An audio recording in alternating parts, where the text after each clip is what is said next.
Terima kasih kepada Pater dan teman-teman yang sudah memberikan kesempatan kepada kami kelompok untuk mempresentasikan tentang pendidikan anti korupsi pada mata kuliah 3 Kristen Terapan.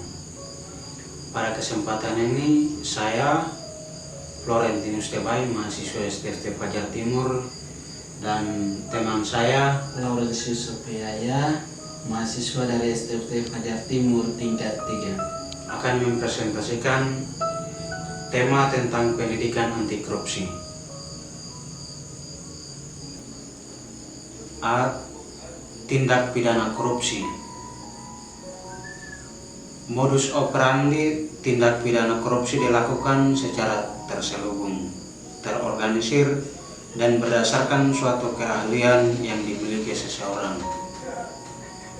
Oleh karena itu, sulit untuk menentukan siapa yang menjadi korban, siapa yang menjadi pelaku kejahatan, dan bagaimana membuktikan hubungan kausal secara langsung antara perbuatan dan timbulnya korban.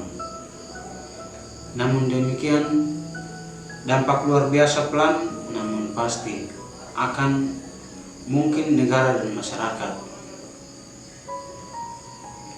Di dalam Undang-Undang Nomor 31 Tahun 1999, Nomor 20 Tahun 2001 tentang pemberantasan tindak pidana korupsi, tindak pidana korupsi dapat dikelompokkan menjadi 30 jenis, yaitu diantaranya: pertama,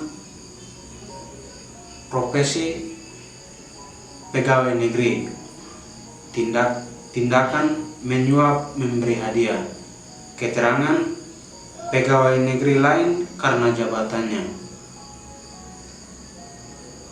tindakan menerima suap,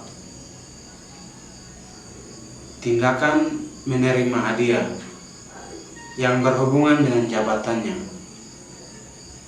tindakan menggelapkan uang atau membiarkan penggelapan,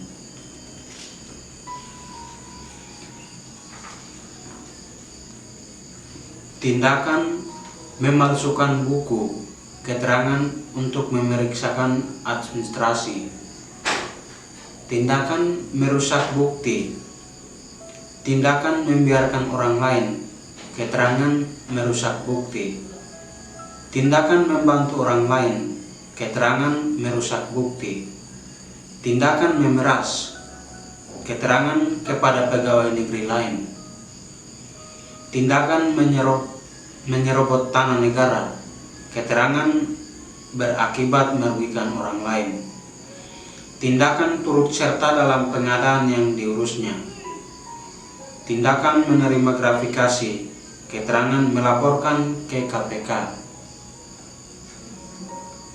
2. Pemborong, tindakan membuat curang. 3. Pengawas proyek, tindakan membiarkan, keterangan perbuatan curang. 4. Rekan TNI atau Polri, keterangan berbuat curang. Profesi kelima, pegawai rekan, tindakan TNI Polri, keterangan berbuat curang. Profesi keenam, penerima barang, tindakan TNI Polri, keterangan membiarkan perbuatan curang. 7. Siapa saja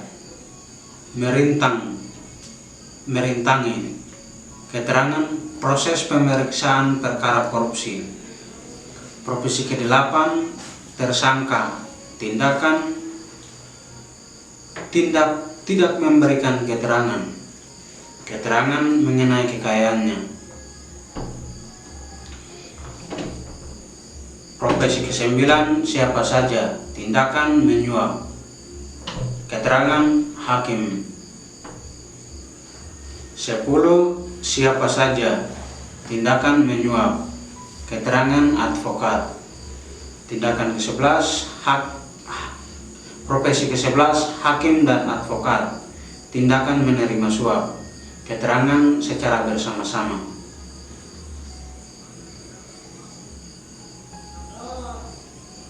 Profesi ke-11, ke-12, hakim menerima suap. Profesi ke-13, advokat, tindakan menerima suap. Profesi ke-14, bank, tindakan tidak memberikan keterangan rekening tersangka. Profesi ke-15, saksi atau ahli, tindakan tidak memberikan atau memberi keterangan palsu. Profesi ke-16, saksi, tindakan membuka identitas, tindakan keterangan pelapor. Profesi ke-17, seseorang yang memegang rahasia jabatan, tindakan tidak memberikan atau memberi keterangan palsu. Jumlah total 30 perbuatan atau tindakan. Berikut beberapa jenis tindak pidana korupsi. Di antaranya yang pertama, merugikan keuangan negara, menyuapan, pemerasan, penggelapan dalam jabatan, perbuatan curang, gratifikasi, atau bagian dari tindak pidana korupsi. Benturan dalam jabatan. Yang berikut bagian B tentang gratifikasi. Tindak pidana gratifikasi merupakan bagian dari tindak pidana korupsi.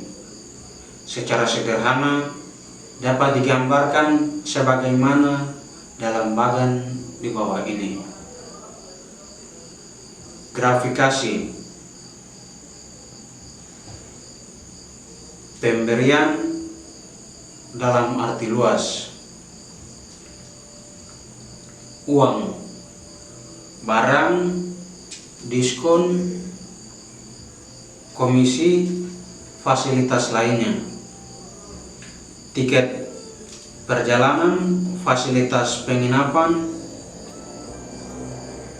perjalanan wisata, pengobatan gratis, pinjaman tanpa bunga.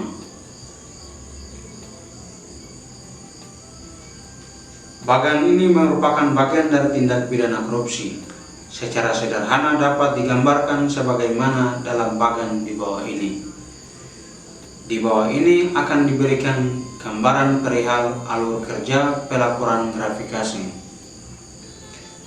Penerima gratifikasi, laporan tertulis kepada KPK, proses penetapan status.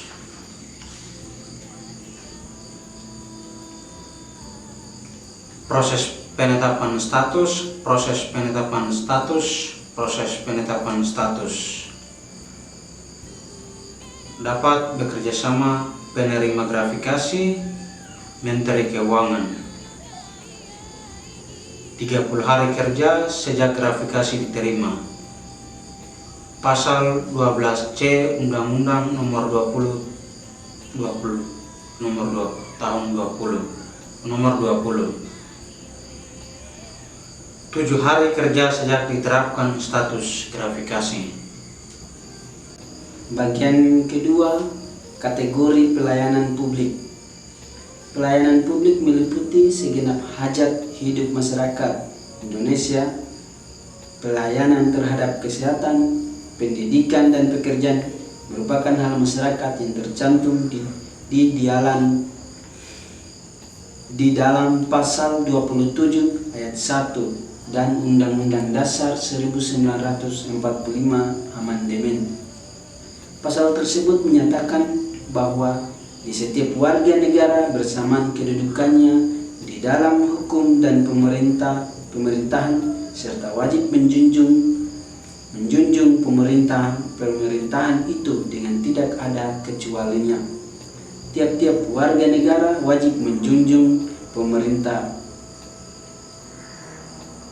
tiap-tiap warga negara berhak atas pekerjaan dan penghidupan yang layak bagi kemanusiaan. Oleh karena itu, pemerintah telah mengatur perihal ketentuan pelayanan publik lebih lanjut di dalam ketentuan Undang-Undang Nomor 25 Tahun 2009, yaitu Undang-Undang tentang Pelayanan Publik. Di dalam undang-undang ini, pelayanan publik diberi kategori menjadi beberapa bentuk sebagaimana tersebut di bawah ini. Pertama, pelayanan barang publik. Terdapat beberapa bagian, yaitu pengadaan dan penyaluran barang publik yang dilakukan oleh instansi pemerintah yang sebagian atau seluruh dananya bersumber dari anggaran pendapatan dan belanja negara dan atau anggaran pendapatan dan belanja daerah. Pengadaan dan penyaluran barang publik dilakukan oleh suatu badan usaha yang modal pendiriannya sebagian dari seluruhnya bersumber dari kekayaan negara dan atau kekayaan daerah yang dipisahkan. Bagian berikut pengadaan dan penyaluran barang publik yang pembiayaannya tidak bersumber dari anggaran pendapatan dan belanja negara dan atau anggaran pendapatan dan belanja daerah dan atau badan usaha yang modal pendiriannya sebagian atau seluruhnya bersumber dari kekayaan negara dan atau kekayaan daerah yang dipisahkan, tetapi ketersediaannya menjadi misi negara yang ditetapkan dalam peraturan perundang-undangan. Bagian kedua, pelayanan jasa publik. Pelayanan jasa publik meliputi A. Penyediaan jasa publik oleh instansi pemerintah yang sebagian atau seluruh dananya bersumber dari anggaran pendapatan dan belanja negara dan atau anggaran pendapatan dan belanja daerah. B. Penyediaan jasa publik oleh suatu badan usaha yang modal pendiriannya sebagian atau seluruhnya bersumber dari kekayaan negara dan atau kekayaan daerah yang dipisahkan. C.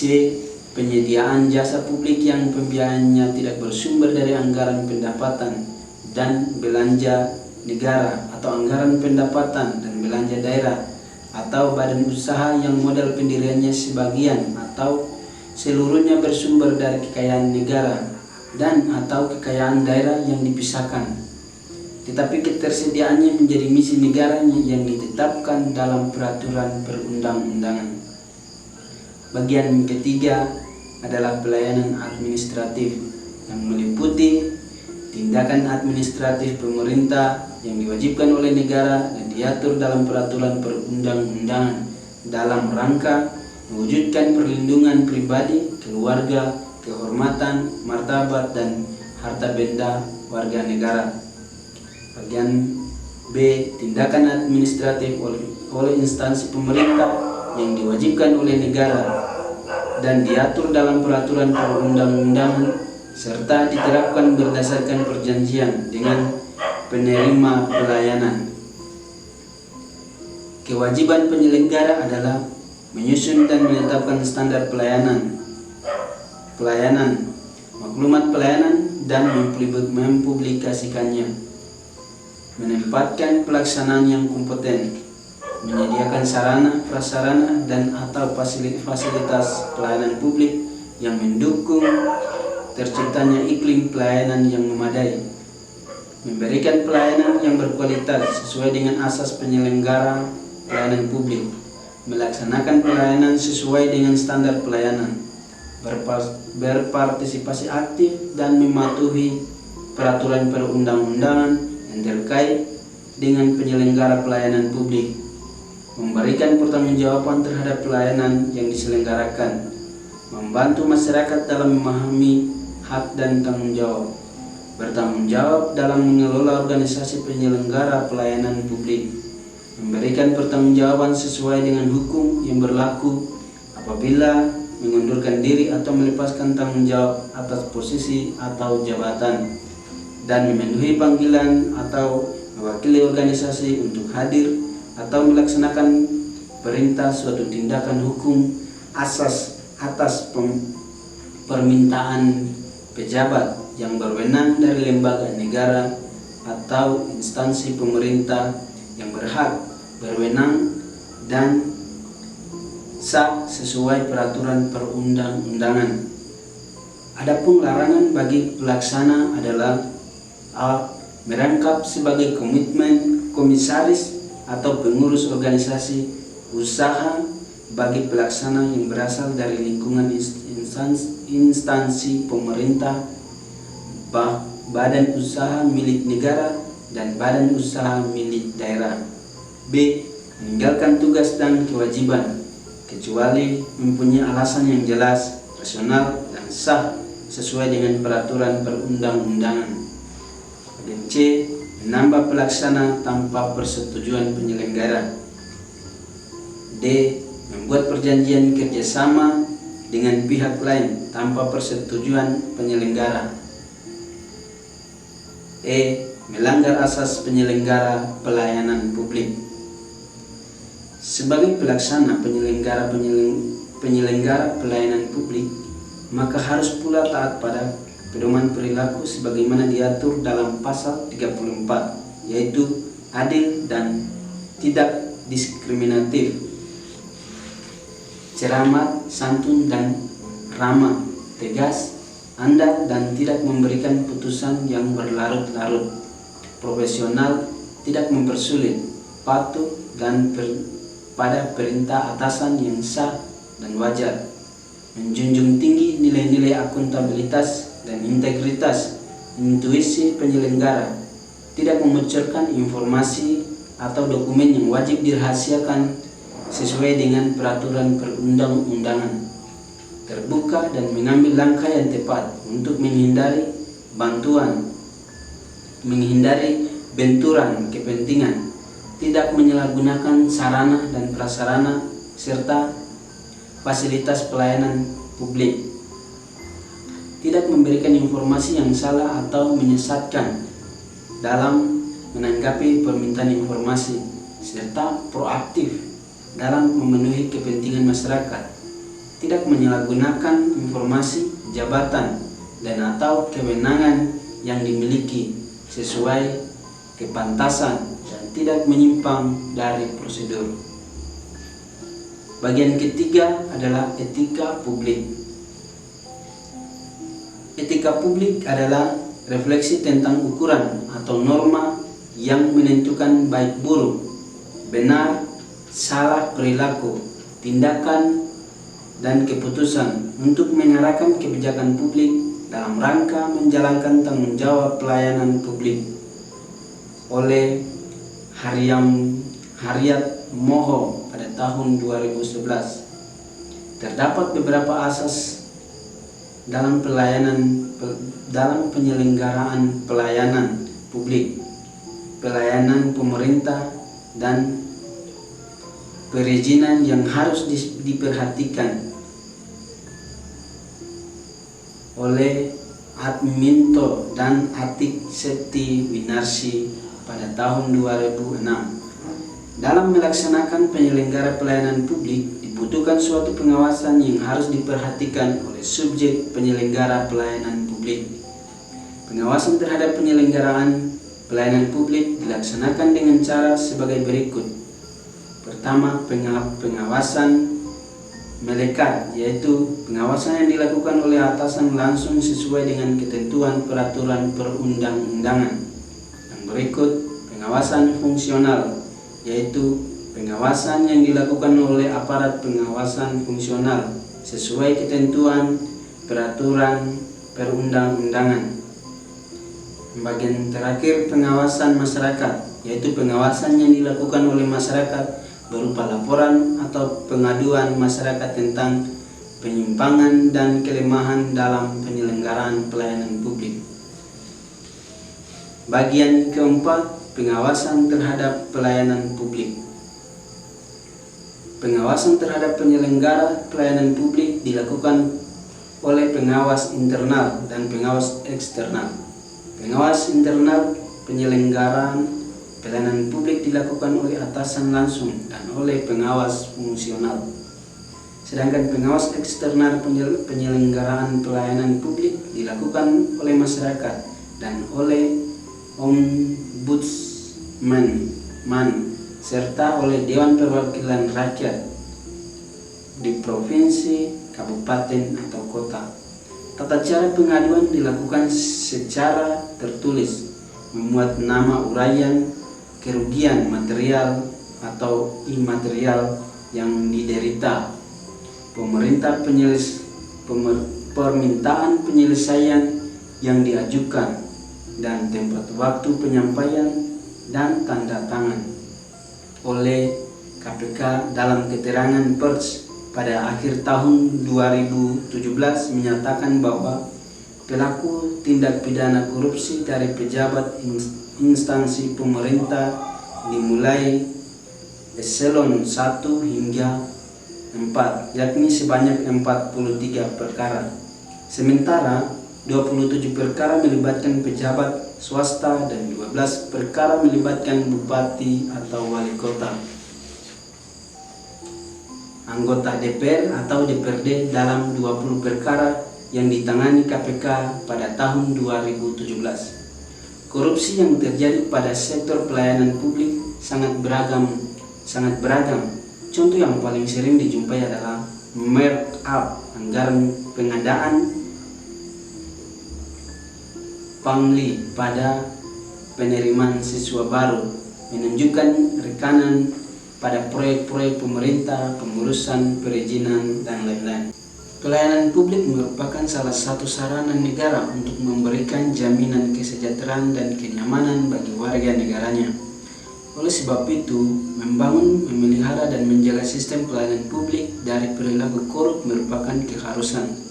Untuk dapat membersihkan sistem pelayanan publik dari perilaku korup, penting untuk menghubungkan strategi atau upaya keberantasan korupsi dengan melihat karakteristik dari berbagai pihak yang terlibat serta lingkungan di mana mereka bekerja atau beroperasi. Tidak ada jawaban, konsep atau program tunggal untuk setiap negara atau organisasi. Ada begitu banyak strategi, cara, atau upaya yang kesemuanya perlu disesuaikan dengan konteks masyarakat maupun organisasi yang dituju setiap negara. Masyarakat maupun organisasi perlu mencari cara mereka sendiri untuk menemukan solusinya. Menciptakan pelayanan publik yang lebih adil dan berkualitas dibutuhkan perubahan pada berbagai aspek termasuk peraturan, struktur, paradigma, serta kultur, dan membutuhkan waktu yang tidak sedikit. Dalam konteks mewujudkan good governance, perubahan yang dimaksud dapat dilihat melalui strategi sebagai berikut. Pertama, pelayanan publik adalah hubungan nyata antara negara dan warganya di luar pemerintah dalam pelayanan publik. Oleh sebab itu, idealnya interaksi ini dapat menjamin pemerintah sebagai penyedia layanan memberikan pelayanan yang terbaik bagi warganya. Kedua, pelayanan publik adalah pengejawantahan prinsip-prinsip good governance. Dan terakhir, bagian ketiga adalah pelayanan publik dapat dilihat sebagai wadah interaksi semua kepentingan yang berada di dalam negara. Pemerintah sebagai wakil dari negara, masyarakat, dan mekanisme pasar memiliki kepentingan terhadap pelayanan publik yang lebih baik.